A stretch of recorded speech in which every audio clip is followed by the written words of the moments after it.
You found a place to belong here in the Circle of Friends. I'm Missy, and I am super excited today because I not only have Gwen with me. Good morning, Gwen. Good morning.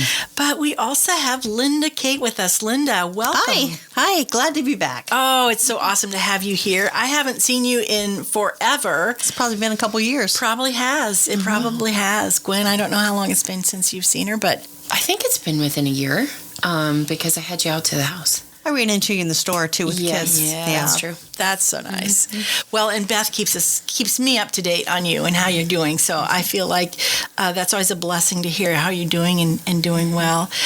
You've faced some challenges, though, unexpected ones in your life, and maybe we'll get a chance to talk about some of those things. How's Kevin? Kevin is wonderful and has not been to Haiti for a while because of the virus, and it's pretty dangerous there right now. Yeah. So the water well ministry is sort of on hold, unfortunately. A little bit. Yeah. I mean, they must be doing some things in country, but in order for him to go over and drill and do all those things, that's been put on hold. Right, and his partner retired. Okay. Kevin would be going without him too when he goes. So. Wow. Now, Linda, your daughter Emily actually lives out of country right now, so you haven't seen her for a little while either, I assume. No, her and her husband live in Vienna, Austria. Wow. And they went to Austria last February and can't be home for Christmas now because they won't be able to get back into Austria if they come from the United States. Right. So, but technology is wonderful, and I talk to her on Facebook about every day, and so they're having a good adventure. Oh, that is amazing. I think that would be so fun. When you're young and you're ready for adventure and to go, I always say, now's the time to go do it. If you get a chance. So. Are they able to travel, like, continent-wise through Europe? Or is it... Things are still closed there pretty much because the virus is spiking again there. So, yeah. But, it feels like it's spiking everywhere. Yeah. Well, yeah. Hopefully, brighter days are ahead, and maybe hopefully sooner or later a chance to get over and see her and see some of those sites for yourself. I can't wait. I have always wanted to go to Vienna. Oh, that is so neat. And I can't believe that she's ended up living there. So that's pretty cool. She's living the dream, right? Yes. She's living your dream, maybe. That is pretty cool. That just brings up images of The Sound of Music. Oh, yes. Yeah. Well, she sends me pictures, and the city is just beautiful and just does remind you of all those things. Yeah. Awesome. Oh, that is so cool. Well, I can remember as a young child, my dad was in the Army and we were stationed in Germany, and we took a trip to Switzerland up into the Alps. And I was about 4, I think. And I still remember vividly. And one of my clearest memories is my mom was a scout leader, so we were very heavily involved in Girl Scouts, and then my brothers in Boy Scouts. And the Juliet Low house is there in Switzerland. I don't know if it's still. This is a long time ago, but my mom wanted to see it, so my dad took us. We were traveling and went up into the mountain to see it, and it was summertime in the mountain, but you could still see the snow on the higher Alps, and they had a hollowed out wooden log with water. I remember just sticking my hand down thinking that there's nothing there. You know what I mean? That's how clear it was, literally how clear the water was. And that water was the sweetest, best water I ever tasted in my life. It was so amazing. Yeah. So it's beautiful over there. Yes, I think it is beautiful over there. We raised Emily to be a child of the world, and so that is cool. We are happy that she's got these opportunities. Yeah. Yeah, it's funny. You think about all the blessings that we have here, and our little corner of the world is absolutely gorgeous as well. Yes. Sometimes you can live in a place and not see all the beauties and all the wonderful things that are there. But it is amazing when you get to travel, or at least have a world mindset, that goes a little bit bigger. I remember my dad retired from the service, we came back home and moved to Michigan. It's a very small town in Michigan where my mom and dad's family was from. I went to school with my cousins. And so when he retired, I went into 7th grade. So I was very fortunate. We traveled when I was younger. I loved it. I was mad at him when he retired. I wanted to keep traveling. But I had, my junior high and high school years in one place, which really, stability. Years later, I could look back and say, well, that was really nice. That was a good thing for me.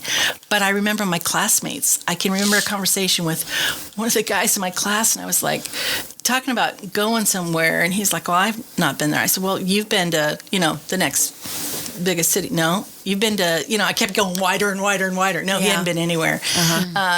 it just kind of blew my mind because that wasn't my experience. But of course, it is for many people. You don't see much more than your own small state or town, and to think big. I guess this is my point. You can get your kids to think big regardless of where you live. Yes. You can get them to think about the world. Well, and now, I mean, YouTube, you can get on and do tours of places. Oh, yeah. So, I've taken my kids on a tour of Ephesus. Yeah. Because you can do a video tour, and so I kind of do a lot of that kind of stuff is, the things that got us curious or we're talking about. I will do that. Well, Linda, to make their world bigger. This makes me think of your ministry, Waterwells, because I think of kids, growing up in a Christian home and getting your kids to think in terms of missions worldwide. Yes. And Emily grew up with that. She saw that happening in her own home. Yes, and she actually went with us to Haiti. Yeah. And was in orphanages and saw how a lot of kids were living. Changes your whole worldview Yes. in an instant, I think. Yes. And I do encourage parents to if you can't go, at least like you do, Gwen, get them, get the videos, talk with them about it. Have missionaries in your home. Have your kids get to know missionaries. It's an amazing thing that can happen. I watched one of our sons go through that process. He was probably, I think he was 10 or 11 when he went on a mission trip. Mm-hmm. And he was so determined to give. I mean, he still has that spirit of giving in him, because he could see, all of our kids are very, very generous of heart, and that thrills me. What do you do with stuff? It's just stuff, and that's exactly what he would say. I can remember he had been saving for college, and we've been helping him, and he wanted to go. I mean, we heard a missionary, and he said, "Mom, we got to go. I'm going to just take all my money and give it to him. I can work. I can make more money." And Ned and I were thrilled with that, and at the same time, we were like, okay, maybe not all of it. Yeah. You know what I mean? Let's temper it a little bit. But at the same time, it was like, no, I want you to feel like that. I want you to do that. And he's still like that to this day. I mean, he give you the shirt off his back if you needed it. I think that's wonderful. Yeah. And I love seeing that. That's what I want. That's what I wanted to nurture in my kids, that kind of a thing. To see the world and love the world. Josh and I had one of those moments on Sunday. There's people in our world that don't know Jesus, and we were driving by one of their houses, and we saw that they were home, and that got us talking. And he was like, "Mom, I want to go right after church, and I want to take a Bible, and I want to tell them about Jesus." And I'm like, "Oh Lord, I love this passion, but it needs boundaries." And I'm like, "Okay, but Josh, we're going to pray about this." Yeah. Okay? So let's pray. And at the end of the church, we'll talk about this. How old is Josh now? He's 10. Oh, so he's got so many years to temper that and learn. Yes. What a wonderful way to start out. And I am just excited because he's getting to the age where I could do something like call up an inner city food kitchen and say, "I want to come." Yeah. And I could take him. Yeah. Lena's still a little young, but I'm excited because I'm trying to gear my brain up for some of that kind of stuff, like what I want to do as far as just investing to shape them in experiences. Because, we just kind of lived life growing up, and there's nothing wrong with that. But until we did foster care, my world was a bubble, and I will never forget my sister coming that first time because it was like reality crashed in. That, all she had was in these 2 little garbage bags and nothing fit and nothing matched. And that was just wrong for my little heart. Yeah. And then all of her toys were McDonald's toys. And what she did have was just so dirty and gross. And the reactions I had inside, and to watch my mom washing the 3 dolls that she had in fabric softener and soaking them to try to get them to smell good. That kind of stuff was just so shaping to me that without that experience, I wouldn't be where I'm at. If that makes sense. Yeah. And it's important, I think, to give your kids that opportunity. Yeah. Well, Gwen, I've often wondered, and you brought up that your parents fostered, so you grew up in a home that had foster children, and eventually they adopted. So your brother, your brother and sister. My brother's not. He's biological. Your brother's My sister is adopted. Yeah. So as you grew up in the home like that, I mean, when you're exposed to that kind of thing, it is molding and shaping you. It's an opportunity, I think, to live outside the bubble that you talked about and to think bigger than yourself. Yes. Because otherwise we get so narrow viewed, we and to me that's what narrow minded is that your view becomes only of yourself or those immediately around you. To open up that view means to see others and kind of step in other people's shoes and have the empathy to understand that other people have a story and wanting to know what that story is and experience it and reach out to others who, especially with kids, kids that may be lonely or they're being bullied or, just learn young to stand up for others and to reach out for others, I think is really important. And sometimes I think parents may do that instinctively, but intentionally is much, much better. Do you know what I'm saying? Oh, yeah. Like to plan that and do it that way. Yeah. And it's, we tend, if all we know is our own world, we tend to assume that other people's worlds are exactly like ours. Especially as a kid. Right. Yep. Especially as a kid, because everything is egocentric at that developmental stage. And so it's good to expose them to different things that are different, and it's good to open that up and open up the reality that my life is not like other people's lives. One, it encourages gratitude for what you do have, but two, it nurtures compassion. Yes. And empathy for others. And we are growing up in a culture without empathy. I am seeing less and less empathy, the ability to understand somebody else's suffering and to demonstrate and walk out compassion.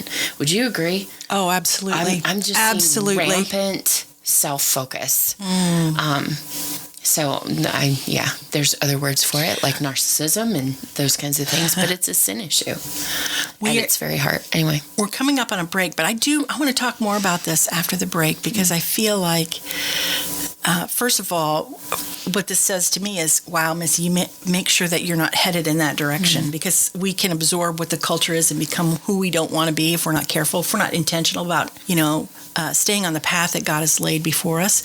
And I want to talk a little bit about how we can encourage others or, how do we encourage empathy and gratitude as an adult? I mean, in our kids, yes, I think we need to build that in. And maybe there's some things that we need to watch for as parents, but also we'll talk about maybe for our own selves, the things that we can do to kind of help us develop more compassion and more empathy. Listeners, we're so glad you joined us. You have found a place to belong right here in the Circle of Friends. In the spirit of thankfulness, Shaya Market wishes our community and customers to have hearts filled with gladness and homes filled with joy. May the good things of life be yours in abundance throughout the coming year. God's blessing to you.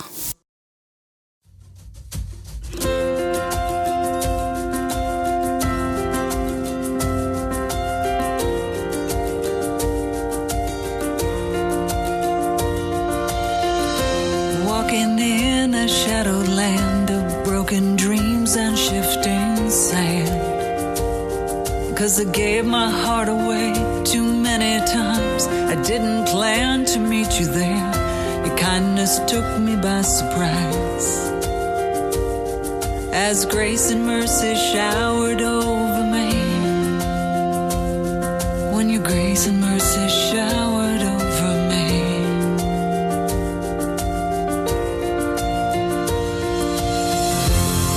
Now I live to praise.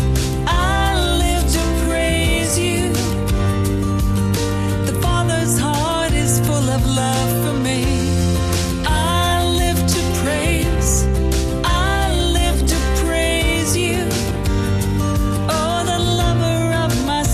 Set me free.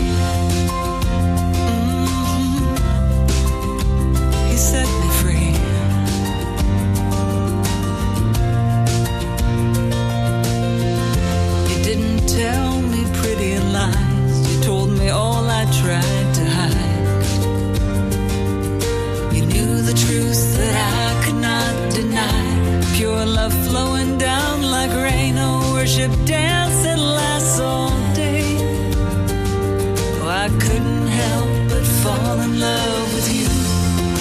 Now I live to praise, I live to praise you.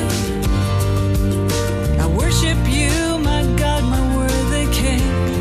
I live to praise, I live to praise you. You are my strength, my song, my everything. Oh, Jesus. Oh, I fell in love with you. I finally found the truth. Oh, my Lord Jesus. Now I live to bless your name. Now I live to bless your name. To hear your voice, to feel you breathe. I'm caught up in your love for me. A heavenly embrace that covers me, and I am humbled and amazed as I walk along the way. Oh, as I walk along the way you planned for me. And I live to praise, I live to praise you. The Father's heart is full of love for me. I live to praise, I live to praise you. The lover of my soul is set me free.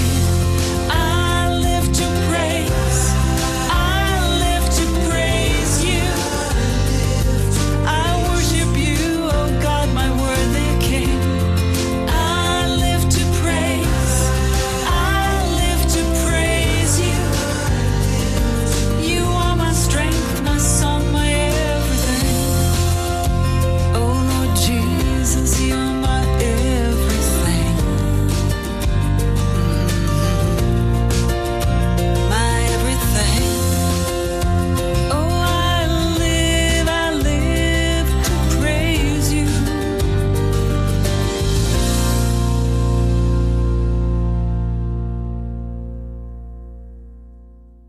Welcome back to the table. You found a place to belong here with the Circle of Friends.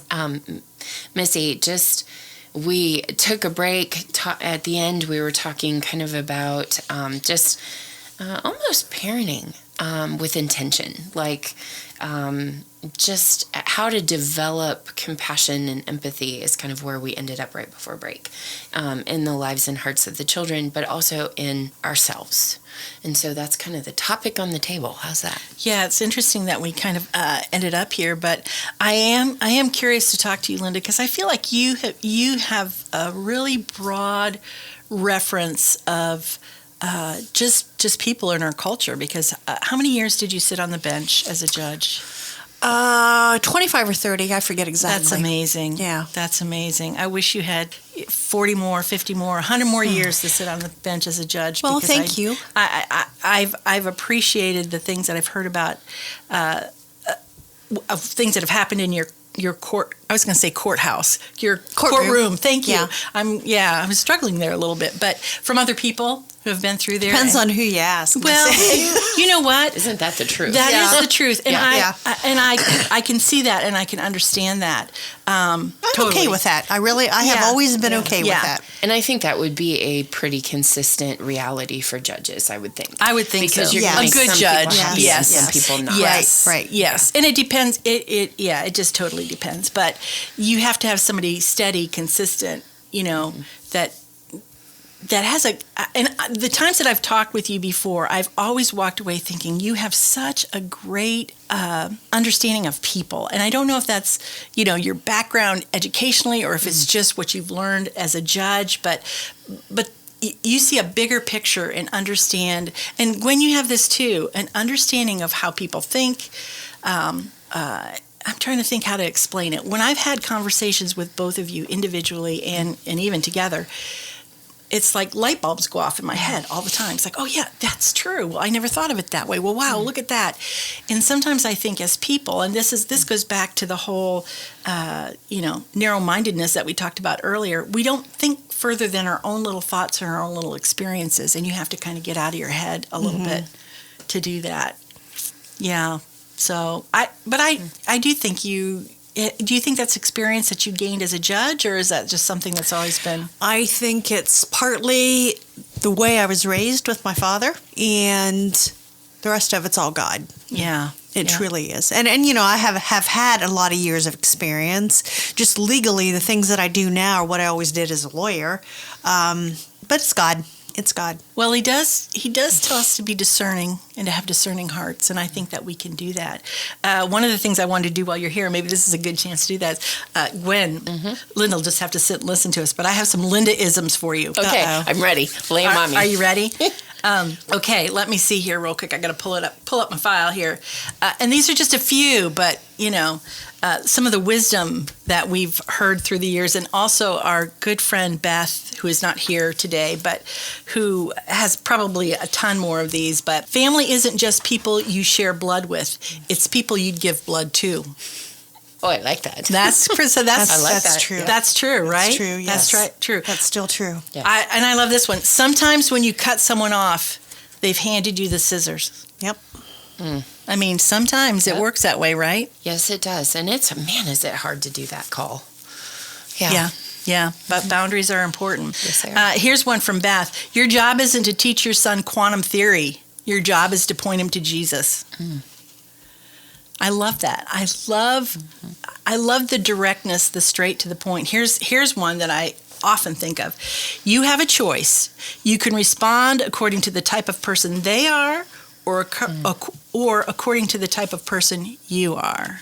Oh, do I like that one? Yeah, right? I like that one a lot. Right? Because that's talking about response. Gets you out of being reactionary. Yes. And it gets you into, okay, you know what? No, let me, instead of dropping my IQ level or my maturity level to respond in kind, let me stop, pull back, and respond. Right. And so much of what God calls us to be and do in how we respond to others, loving your enemy, bless those who curse you. I mean, that's a whole different ball game than responding to somebody, and that's supernatural. That's supernatural. And here's one more, which I really love. This one. You don't have to set yourself on fire to keep other people warm. I mean, that one was kind of an eye opener for me. I was like, wow. There is some real truth to that. We talk about boundaries. We talk about because I think sometimes we have problems seeing the truth and love go hand in hand, and that sometimes there's tough love and there's hard truth sometimes, and you can do both together. You can be loving with a hard truth, right? Yes. I mean, you still want to give the hard truth. You can be truthful with the tough love. You still, you want the best for the other person, and sometimes what we end up doing is making it it's a wishy-washy love. It's a weaker love, right? I think sometimes we think that to be loving, we have to let somebody sin against us. We have to let them treat us how they're going to treat us instead of saying no. This is not acceptable. You're not going to talk to me that way. And so I think that's hard sometimes to kind of create that hard of a stance, because we are in a culture where everything has to be loving and accepting. Without the boundaries is kind of the implied thing. Yeah. Yeah, tough to do. It is the culture that we're in right now is tough too, I think. And social media is a bane and a curse, and yet it's wonderful. Technology is wonderful. There's wonderful things you can do with it, and yet I think the things that we've sort of let into our lives and into our homes by having the social media there. Yeah. And not it's the lack of face-to-face. To me, it's the lack of face-to-face. There's no accountability. Like, I can say something almost anonymously. I agree. I'm certainly not a big fan of social media. I'm just not, Yeah. And the flip side of what you guys are talking about is something I've had to learn, that I don't have any problem speaking the truth as I understand it, personally or in the courtroom. But I have had to come and recognize that, it's very easy for me to be acerbic, and I have had to learn that truth without grace is brutality. And, Understood. I've had to learn that. Yeah, and that is so good, and so good for us to remember that when we when we speak to someone else, regardless of what's going on, we can always do it in kindness, even if it's a hard thing. I think this makes me think, this is kind of a dumb example, but I think of telemarketers that I deal with all the time on the phone. They're trying to sell us something, and, really what I want to do is just, hang up the phone or whatever. But I always, and my office mates will laugh at me when I answer the phone like this, because I'm very, very sweet when I say this, but I'm like, oh, I am so sorry. We're really not interested in that, but thank you so much for calling today. We appreciate it. Goodbye. And I just hang up the phone. I don't give them a chance to say anything. I don't change my stance. I'm very, very sweet in what I say, and not sicky sweet. I just say it like this. I'm going to be really nice to you, but I'm going to hang up because I don't want you to waste my time. Want to tag in, right? Yeah. It doesn't go well if I try to have a conversation because they don't want to take no for an answer. So I give them a very sweet no, and I hang up the phone, and we're done. Now my husband is totally opposite. He will keep that person on the phone forever with questions, and I mean it becomes a sport. Yes. So. I don't see the fun in that. But okay. Yeah, whatever. I mean, they're just doing their job, so let's there is that, but that can be. I think when you're trying to, and we go back to the reaction versus the response. Truth. Right. I think God calls us to respond and not to speak out of a reaction. It's not that we're not going to react. I mean, we're going to have some kind of reaction. But what we do with that, that's what's important. I never thought of it that way, but that's a really good point. I got to say the other day, somebody called. It was a telemarketer. And I just hung up the phone. And I walked away thinking about the things that you just said. That's some guy just trying to make a living. Mm-hmm. I could have said something kind without engaging him, and I didn't want to be bothered. Yeah. And I thought about it all day. Yeah. Yeah. Yeah, I get it, because, I mean, it happens, and it is, I wouldn't want to do that job myself, but, and how many calls do they make a day? And he probably doesn't want to do it either. No, exactly, Yeah. exactly. So, again, how we respond, and that takes intentionality. I think you have to be, you got to be on the mark. You got to be thinking about it. You've got to be prepared ahead of time. And honestly, I think you can only do that by being in the Word of God and recognizing what God calls us to. Because otherwise, if I don't do that, I tend so much more to it's a me world. Mm-hmm. It's what's happening in my world. It's a good day because good things have happened to me, or you know what I'm saying? It's just you become so much about yourself if you're not careful, and God calls us above and beyond that.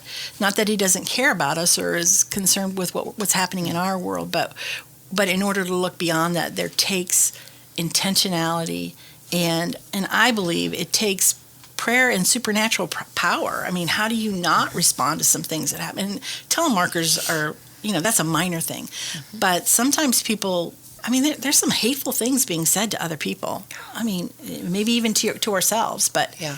Wow, I just Well, and it's interesting because it's even Christians attacking Christians. Yes. I mean, I had an encounter with a friend that from years ago, and right on my Facebook page, she just obliterates me for a video I posted with no comments whatsoever, and so I messaged her privately and I put a boundary down. And I said, not okay. Not okay. You wanted to message me privately? Fine. Not public. Not like that. But in any case, just talking about just handling things with boundaries and, just in a way that has a purpose. And I guess if you think about it, that's been a theme today, is just handling things with a purpose, whether it's parenting, whether it's, handling conflict or, what we're developing in ourselves or in the lives of our children. Just thinking, just kind of purposely picking a direction and a goal and kind of just making those kinds of things a priority in our lives. Anyway, hopefully that leaves you guys with a challenge. It's been a blessing to have you with us for this little piece of time, and we will see you next time. You've found a place to belong here in the Circle of Friends. This program was brought to you through the generous support of donors and listeners like you. To contact Circle of Friends Ministries, you can write to P.O. Box 345, Berlin, Ohio, 44610, or find us on Facebook at circleoffriends.fm. Program archives can be found at thelight959.com.